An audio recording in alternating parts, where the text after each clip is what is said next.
Welcome to Root Cause. I'm Nunem. This is where we get to the root cause of things, be that architectural decisions that aged badly, leadership transitions nobody prepares you for, or the hype cycles that keep repeating themselves. If I've ever thought, am I crazy for questioning this? You're in the right place. One way or another, Root Cause is about people who are passionate about what they do and who aren't afraid to share both the positive and the negative sides of their work. Today, I wanted to get the perspective of a solo builder and how AI has or hasn't affected their life and work. The romance says one person with the right tools can now do what a team used to be able to do. But I think the reality is more nuanced. My guest today spent 12 months building roughly 10 products and made $0. Then he picked one thing, stayed with it for 6 months, and built it into a 6-figure business. That's WriteStack, a tool for Substack creators, and Orel Zilberman built it solo. What I find interesting about Orel is the timing. He started before the current AI tooling got popularized, he kept building as it arrived, and he's still building it now.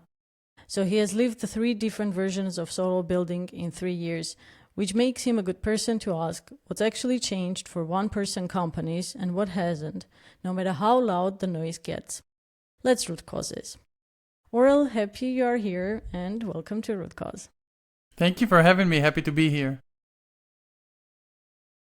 So I wanted to start with the general why people build something thought. I have friends to whom when I tell what my business does or what my previous startup did, they sort of say, well, doesn't it exist already? And I think the sentiment around is that you need to have some revolutionary, unique idea to have the right to be a startup or a creator. I don't think that's the case. I think people build for different reasons. And I wanted to ask, what is your reason? Why did you start? So first of all, I want to address the thing that you said about the fact that you have to be novel and create something new. That's absolutely nonsense, because when I first started creating tools for Substack creators, there were probably a dozen other tools out there. They were not good in my opinion, but they were there and people knew about them. There is a guy, maybe I'll not say his name because I said that the tools were not good, so I'll skip that. Yeah, but anyways, I came in and I fixed a lot of things, and I built something that was already there. So and right now, WriteStack is the biggest tool out there for Substack creators by far. So yeah, you don't have to build something new. You just have to improve something that exists. And then why I started building. So it started like probably 5 years ago or 6 years ago during COVID when I started to read books. I think 3 months after COVID started, I read my first ever nonfiction book. And it was about self-development and growth and entrepreneurship a little bit. And I got really hooked on that. I really loved what I read. And I decided to read more and more about the topic. And one thing led to another. And I slowly started developing that wheel that people call it itch to do something else besides working a 9 to 5. Even though the salary for a software developer, which is my background, by the way, even though the salary for a software developer is very high, I just felt like I hate what I do and I hate going to work every day. Although the people were extremely nice at one point, I still didn't feel like it was my place. And so one thing led to another. As I said, I started investing in the stock market. And that led me to making some money from the things that I do. And it gave me it reassured me that I can do something beyond working. And I also came out of a video game addiction. And so I invested in the stock market. Then at one point I decided that I want to quit everything that I do and just focus on building and creating something that people will be willing to pay for. And so on August 2023, I quit my job, and yeah, ever since then I'm building. And by the way, just to correct you, it's 600 days that I built things that didn't make any money, which is accurately 599 days. If only that first payment would come in a day later, it would be 600. But yeah. You're one of those people who keep statistics about everything. You'd be surprised, but I'm very messy. Very messy. Okay. Like, yeah, that's I can also show you. Interesting. Yeah. I can show you. I have papers that I write some stuff on, random papers, and I have Linear. I have Trello. I'm talking to Claude. I mean, I'm all over the place. Yeah, I think that's also important for people to hear, because some of those Become an Entrepreneur books, they give the impression of this well-organized, getting up at 6 a.m., going for a run and never missing anything person. Whereas in reality, this is a very creative process, and as a consequence of that, it's a very personal process. So there are people who are well organized, there are people who are messy, and that doesn't prevent them from creating something. And I think that's also important for people to understand. 100%. I realized some of people who are listening might not know what is Substack and WriteStack as a consequence. Can you just a bit explain about Substack itself and what your tool is doing? Yeah, for sure. So Substack is a social platform that combines, let's say, Twitter and Medium, where you can write short-form content and long-form content, articles, and then it lets you have followers in the form of subscribers. And those subscribers are subscribing to your newsletter by giving you their email. So they take the good thing about social platform, which is the short form content and the feed, and they integrated it with emails collections and newsletter, and they combined it into one platform, which is a crazy achievement, crazy idea that they managed to do. And Twitter X is following suit, as well as LinkedIn. They're adding their own long form part of their platform. And so WriteStack is a tool that helps you manage everything around Substack. So you have the notes that you need to put out consistently, and what to write about, reply to comments, etc. Statistics and a lot more. And it just helps you sort of manage everything in one place with automations. Yeah, I think what I like about Substack is this. First of all, it gathers people who like long form, which is, I think, was lacking from a lot of the social platforms, as you said. And also it's a way to, as they say, be in touch with your readers, because you have the immediate reactions and comments from people who read your long form. So I also expect a lot of actual fiction writers to also be there and write some of those novels that you used to write on the forums and get feedback from people right along while you were writing. Yeah, it's an interesting platform. It might get sometimes a bit noisy with people who write on Substack about Substack. I mean, you have to do that because your tool is all about Substack, but I find it sometimes too noisy. But yeah, I also enjoy it, even though I joined not that long ago. And this brings me to the second why bother comment that I hear a lot about startups and tools and products. Is this, if you're building for a certain platform, or if you are building a tool that's related to a platform, what if this platform releases tools that are doing what you're doing and they have the competitive advantage, let's say that they have access to more customers, to more users, they have a bigger team than you. What do you answer to that? Why even bother if it will come and replace your tool? So first of all, I have several answers to that. First of all, I've learned so much from building WriteStack. I mean, I'm sure that if something happens and I need to end WriteStack for any reason, I can build another product and make it profitable quite fast. I know what to do. And it's something that I didn't learn in my first almost year and a half of solopreneurship, not even close to what I learned in the past year. So that's number one. Number two, if we're talking about why to do it, then you can make money and get users into your app while they're working on it, even though you do not know if they're working on anything like that. Number three, why would they bother? I mean, WriteStack currently makes 10,000 monthly recurring revenue, and $10,000 is literally nothing to them. It doesn't move the needle. It doesn't change anything for them, and probably adding things that will get bigger creators to the platform, like improving their newsletter, their statistics on the newsletter, having drip campaigns and stuff that people really want, is better focus for them, and not spend hundreds of thousands of dollars on engineers to create, I don't know, WriteStack 2.0. I mean, it's just a waste of time and money for them. Mm-hmm.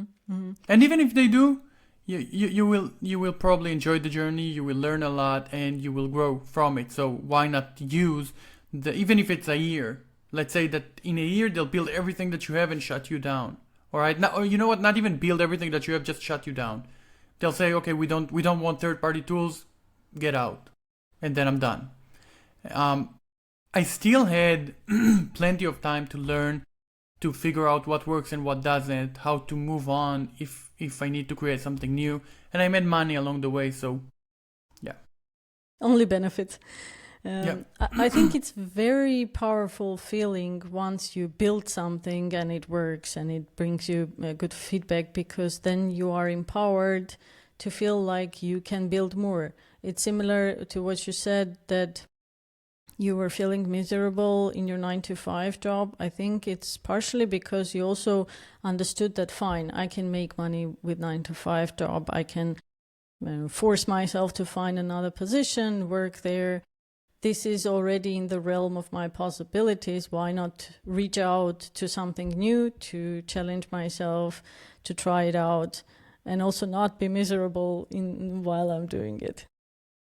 Yeah. Also, another great benefit is that I am not worried that I have to go back to work. I mean, I was on a vacation for 3.5 weeks, and I took a complete vacation, and I didn't have somebody telling me, hey, you have to come back right now.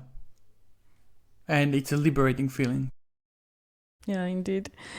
There is the third why even bother comment going around, and it's all about AI and how easy it is now to write a product, and that anyone can take AI and build what you have built. And also the sentiment around is that SaaS in general is dead, or product development is dead, because anyone can do that. So why would somebody pay extra for the product when they pay for their Claude Code subscription? Mm-hmm. What's your answer to that? Yeah, so first of all, you can build almost anything today, that's right. First of all, you have to be very technical. Second, you need to maintain that. You need to make sure that everything works, and you need to make sure that you know what's going on behind the scenes. Because if all you do, I tried it. I tried to build a complete app from scratch with Claude Code, Opus 4.7, and a very simple app that collects feedback from people and then sends me an email and shows it to me. That's it. All right? And it failed miserably. It didn't work. It had a lot of bugs. I tried to fix it a lot of times, but if it's a little bit complicated, then the AI struggles, and you need to know what to do and where to point it to fix it, what to add, what services to use. And then if we're talking about personal use, then you'll probably get to it at one point and create something for yourself. But if we're talking about making an app and selling the app, then having a complete product doesn't mean you'll have users. Doesn't mean anybody will use it. I mean, there is a lot of competition today, and you need to be unique. You need to have a distribution channel or build it to get people to use it and to pay you money and to trust you. So just having an app doesn't mean you'll have users. And building for yourself is spending a lot of hours, a lot of days trying to make it work exactly like you want and have all the features that you want.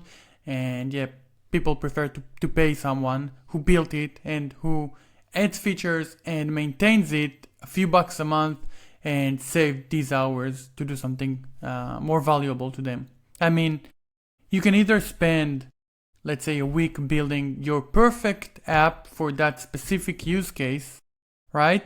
Or pay someone $20 a month and save yourself this week and make something else. And I'm sure you can make way more than $20 in a week's time. Yeah, I think this has been said a lot. Thankfully, now people are understanding that AI building can bring you a prototype, a working first version, but nobody saves you from this continuous iteration on one side. And the second, as you said, the person who has dedicated their whole time to this specific problem has an endless advantage over you who just build it even in a week and just said, that's it, I have other things to do. So exactly, that's another great point. Yeah.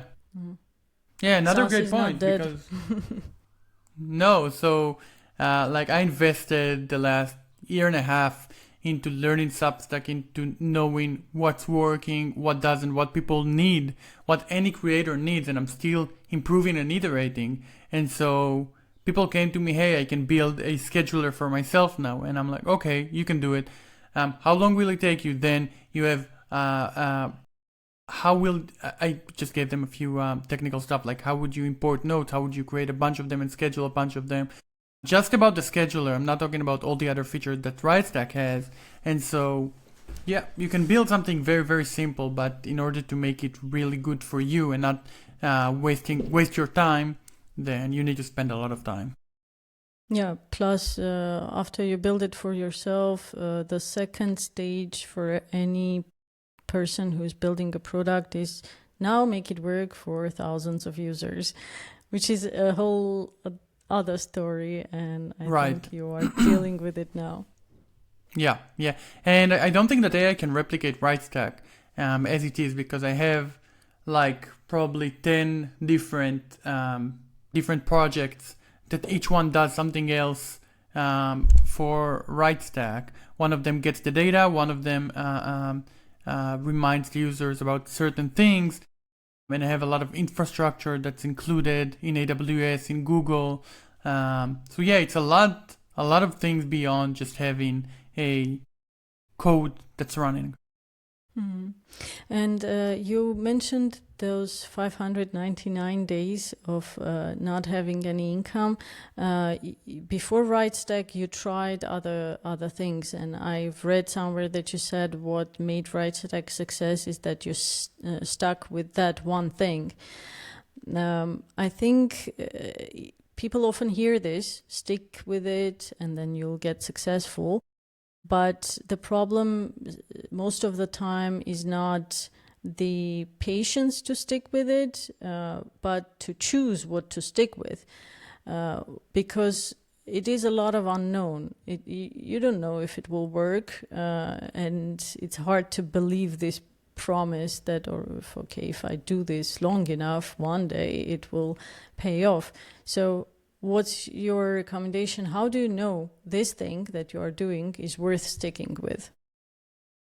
Right now, I know. Right now it's easy to say, but back then I had no idea what's going to work. And I'll let you in on a secret. I thought that every single one of my ideas is a killer, and that it will be the one that I'm going to break through with. So yeah, there's a lot of unknowns. I had a lot of times when I felt miserable and I was depressed and I didn't know what's going to happen, if I'll ever make it, if I'll ever make something. I don't think I made it, right? But like if I'll ever be able to build something that will make make me enough money to live off of.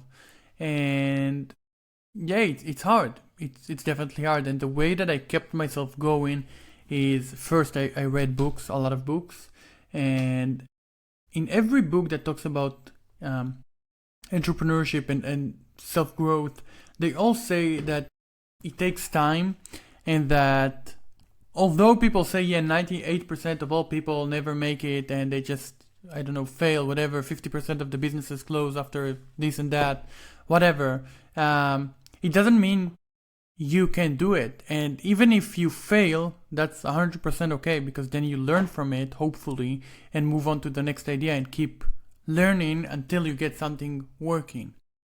And even then, nobody promises anything. It's up to you to keep trying, because eventually, you'll have the opportunity to succeed. I mean, there's just no way around it. Yeah, I think I like a quote from a book. It's a science fiction book, who says, "There is no luck. There is only enough preparation for the randomness of universe." So if you are prepared enough, you will get a lot of chances in your life, and if you are prepared to take this chance and try something, eventually one of those will work out.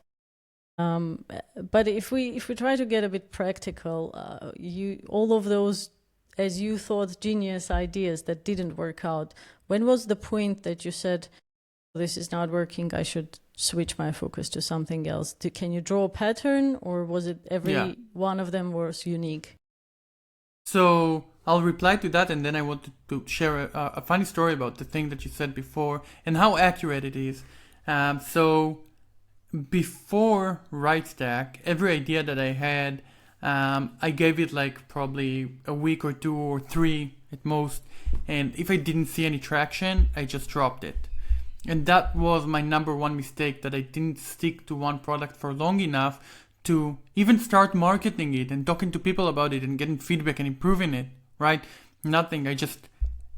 What I believed in from what I read online is that you need to ship fast and kill even faster, which means you need to get as many products as you can out there, see what works. If it doesn't work really fast, then you should drop that and move on to the next idea. And that could work for a big creator, because when you're a big creator, you have a lot of followers, you can put out an idea and see how people react to that really fast. When you don't have an audience, then you can never know until you try and ask people manually, one by one, hey, can you try that? Tell me what you think. And then you gather feedback. So now about the thing that luck is preparation. I think Robin Sharma said it, that luck is preparation meeting opportunity. And so that's exactly what happened to me, because I used to spend a lot of time on Substack. So I started from YouTube, moved to LinkedIn, then Twitter, then Substack.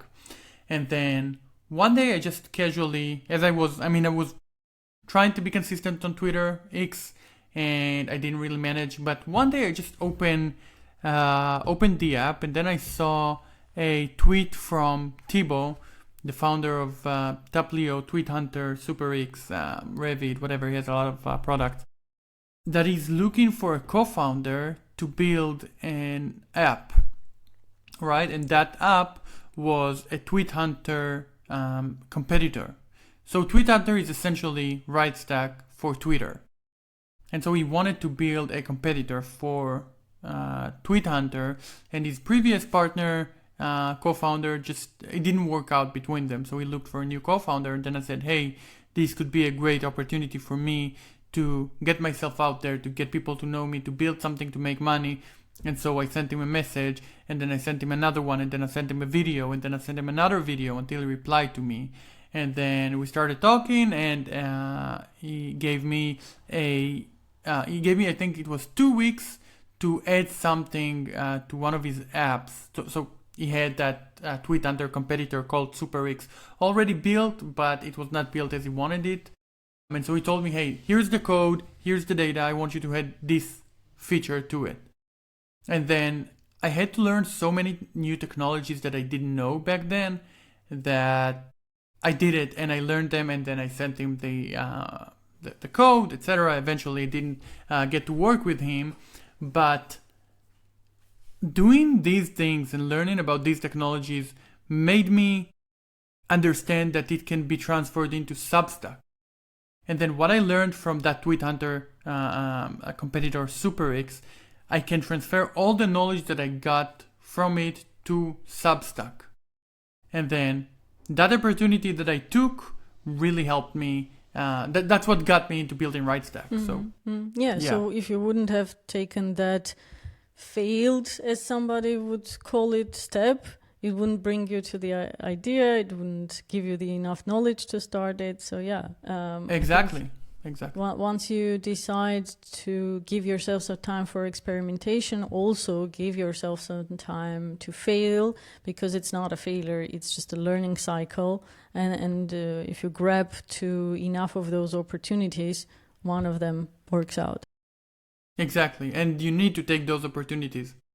And what I also liked what you said about when a person has a lot of followers, it's easier to experiment with short-lived ideas, even short-lived content. They can just drop even thoughts that contradict each other just to check the feedback of the market. And this is what I wanted to ask you, this cold start problem. If you don't have a lot of followers, what do you do? And I think you partially answered it. You really spend time with every individual user, a friend, and ask them about feedback. Right. That's what I did in the beginning. I sent thousands of direct messages. I got on probably hundreds of calls trying to get people to use it. I would give it to them for free in the beginning. Just use it and tell me what you think. And then once people started using it more, like it was April 6th, I think, that I got my first payment, and then another one came in and more users. Then what I did is I asked people again in the direct messages, hey, I have this tool. I would give you a month for free if you jump on a call with me and sign up and show me what you do. And then I learned from that, and I kept trying to find ways to improve. And then today I'm using PostHog, which records the sessions of people who use WriteStack and then summarizes the sessions. And then I learn from it. I create these papers with things that I need to do to improve. And so I'm always improving. I'm always listening to feedback. I have a support chat in WriteStack that I reply to personally, and I learn from everything. I then summarize all the conversations that I had. I send it to Claude, and then it gives me things to improve. And so it's just a manual work at this stage. Yeah, it's a lot of manual work, but I think the whole point is the manual work, because this is the only way you also learn from this process of feedback. Right. So I think a lot of people would want to hear what kind of concrete AI tools are you using and how they are helping you. And maybe even if there is something that you say, well, AI is making it worse nowadays, if there is something like that. Yeah, so AI definitely helps in a lot of things, and I don't use a lot of them. I'm kind of behind in the AI game, but I'm using Cursor for coding, and then Claude for daily use, talking to it, and then thinking about ideas and what's the word for it, like consulting with it, general stuff. Brainstorming, exactly, and creating content and other things. And I think these are the tools that I use. I also have Revid.ai, also a product from Thibaut, the guy that I wanted to work with, to create the quill videos that I make every day. And so, yeah, generally AI helps me a lot, but it also makes me sometimes very unproductive, because I caught myself thinking a lot of time that, okay, I can complete that really fast with AI, and then so now I can procrastinate and do it in like 30 minutes or so, and then I find myself do other things instead of working, because I know I can complete that really fast. And so, I mean, if you look at the big picture, then yes, I'm sure it saved me probably weeks or months of work. But yeah, in the day-to-day, sometimes it just makes you less productive and more tending to procrastinate. Yeah, I yesterday published a small article about how I think sometimes these AI chats are like social media in a way that you get into a conversation and it's one more turn, one more question, and it also offers you questions, so you are just dug into this hole. It's sometimes like scrolling an endless reel, but in a specific topic, so you have to get yourself out of that conversation and stop talking to AI and actually do something. Right. One other thing that you basically did is you took the leap of I can build something and you quit your job. A lot of people are right now anxious about AI taking over their job. What do you tell them? Do you see, first of all, AI taking over software engineering positions? And as a person who he himself decided to leave this 9 to 5, do you think anyone can do that? Does it take a special kind of character? Yeah, what's your advice? Yeah, so I don't think AI is taking over anybody's, over any sector in the software development soon, because it requires a lot more than coding. You need to understand so many things beyond it, and especially for bigger products, you can start a product from zero, and yeah, AI cuts development times by a lot, and so software developers who are not good enough will probably be laid off. I mean, I'm not sure, maybe they're good, but in my opinion, I think that if you're really good at what you're doing, then you'll find a way to be better with AI, and then there is no reason to fire you unless like a company closes an entire branch and then they lay off everybody. But yeah, if you're good, and from my experience, there aren't a lot of good software developers. From where I worked, most people just come in, put in the hours and go back home. That's it, don't care about anything besides their paycheck. And so yeah, that's the reality, honestly. From what I saw, from my experience, most people just don't care enough. If you'll tell somebody, hey, I need you this weekend to work on something important, they will never do that. They will never do that. And I mean, that's fine. That's their decision. But like, sometimes if you want to be better than everybody else, you need to do the things that nobody wants to do. Yeah, true. You need to put the extra effort, and we just yesterday had also an episode recorded where we discussed that software engineer's job is so much more than coding. As you said, it's knowing the domain, it's being able to communicate with your peers, with customers, with clients. Right. It's being able to connect the dots, to understand one thing in one area and be able to apply it in another area, and then being able to think more in a broader way. Meta and actually and actually wanting to be better and improve as a software developer, and not just clocking in for the money. Yeah. We talked about what AI changed, what it didn't, that you still need to focus, you need to iterate.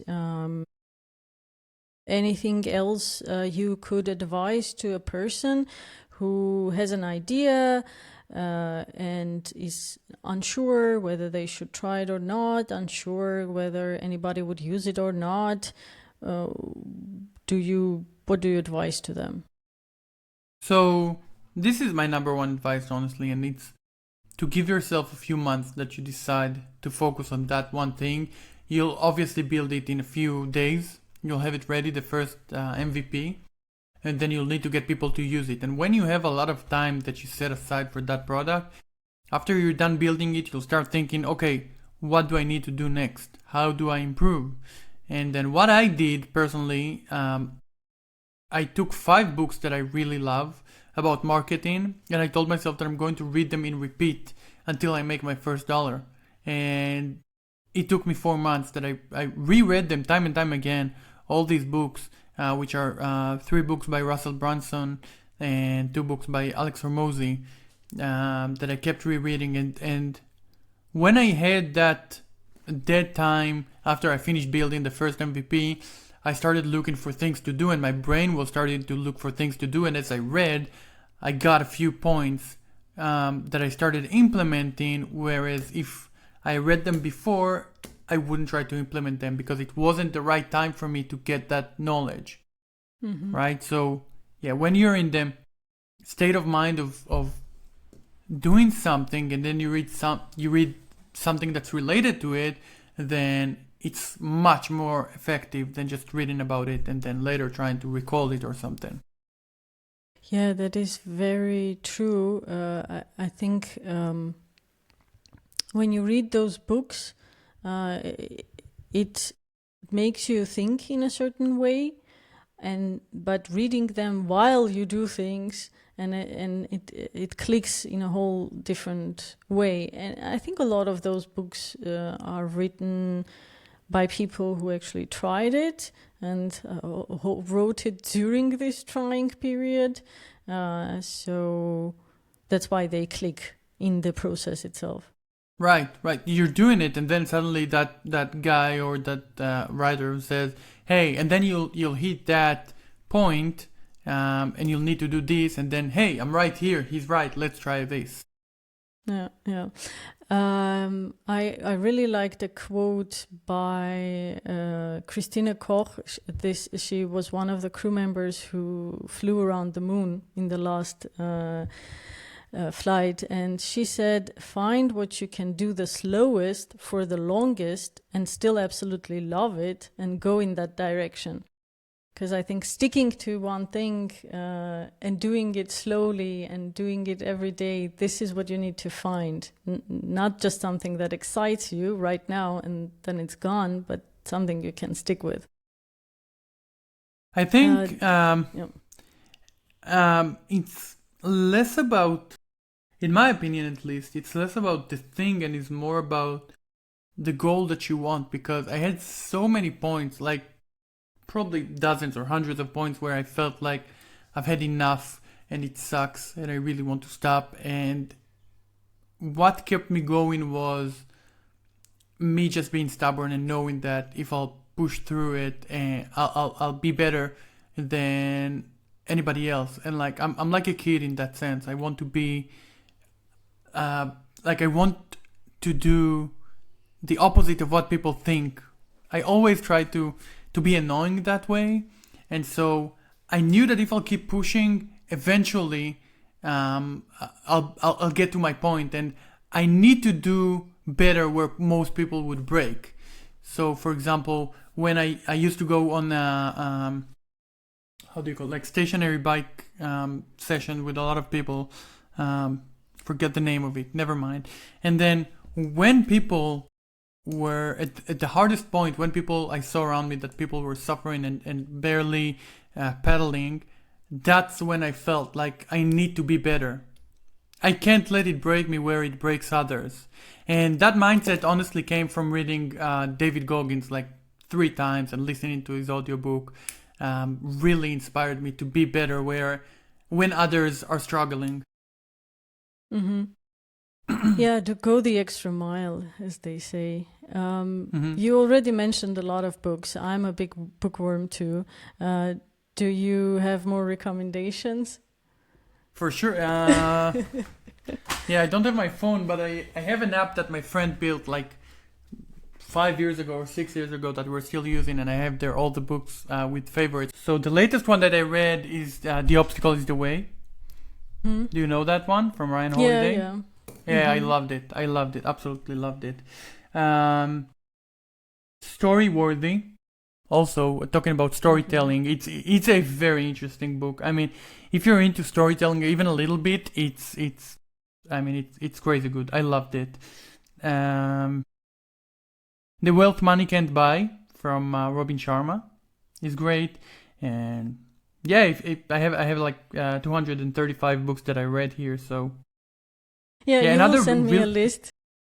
Yeah, another very great book that made me take the step and quit my job is The Millionaire Fast Lane by MJ DeMarco. This one is the book that differentiated between me working the 9 to 5 and quitting my job. Yeah. Interesting. Yeah, you will send me the list. I will post it. I think I'm happy there are still people around who learn from books. I think it's a great way. And what I'm hearing from you, maybe you can write a book someday. What do you think about it? Not in the near future. I'm struggling to write an article every week. Yeah.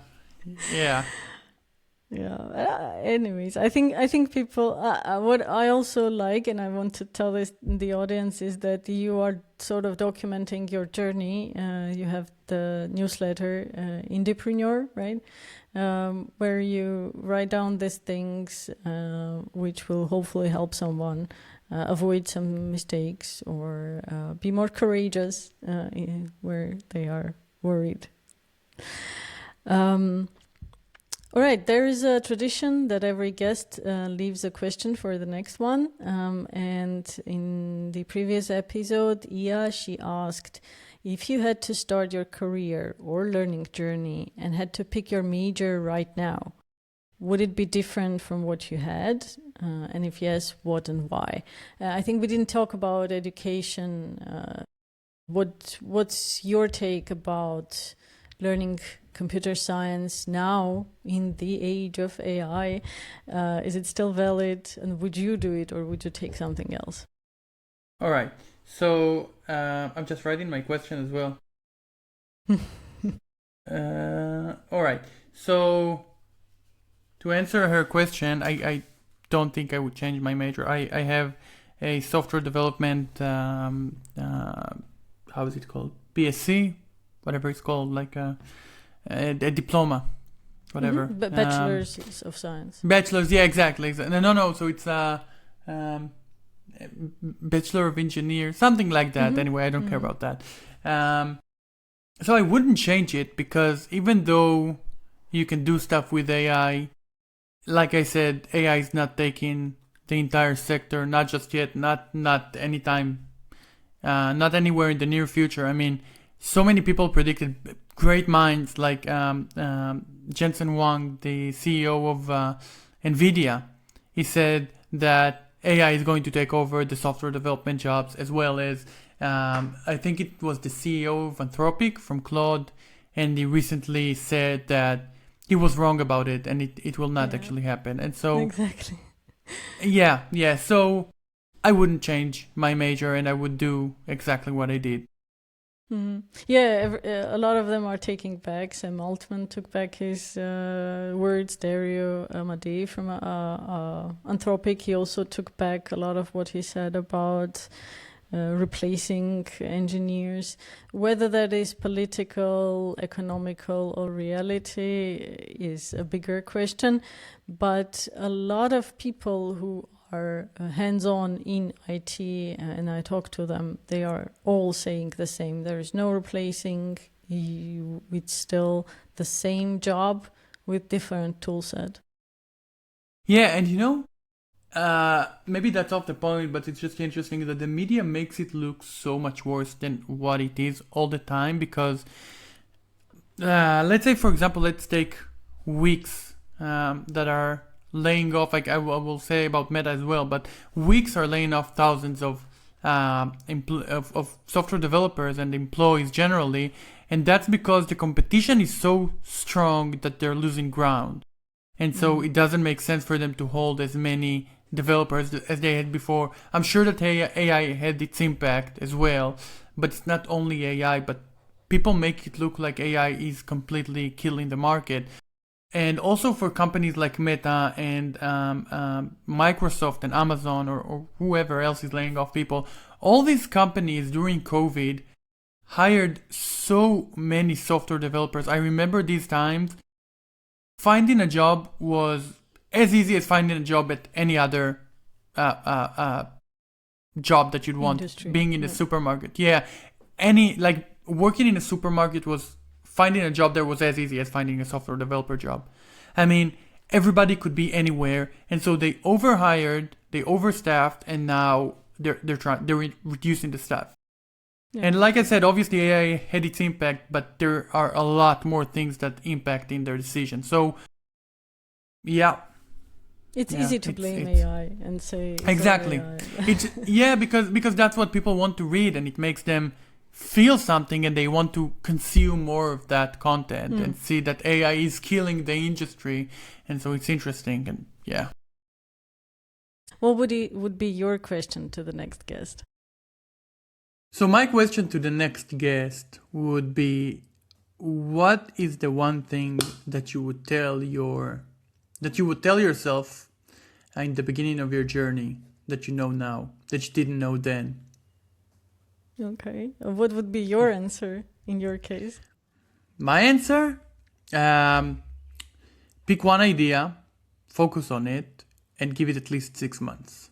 Especially when I first started, when there was no AI to write for you. Stick with it. Okay. Yeah. That was Orel Zilberman, solopreneur, builder of WriteStack, and one of the more honest documenters of what it actually takes to ship alone. Find him at the Indiepreneur on Substack and try out his tool. The thing I'll carry out of this conversation, AI made building faster, but it did not make it easier to know what to build or to stick with it for long enough to find out if it actually works. The hard parts are exactly where they used to be, which means the people who have already learned how to work through them have an advantage they don't realize they have. I'm Nunem, and let's keep root causing this. Okay, thanks. This was great. Thank you very much.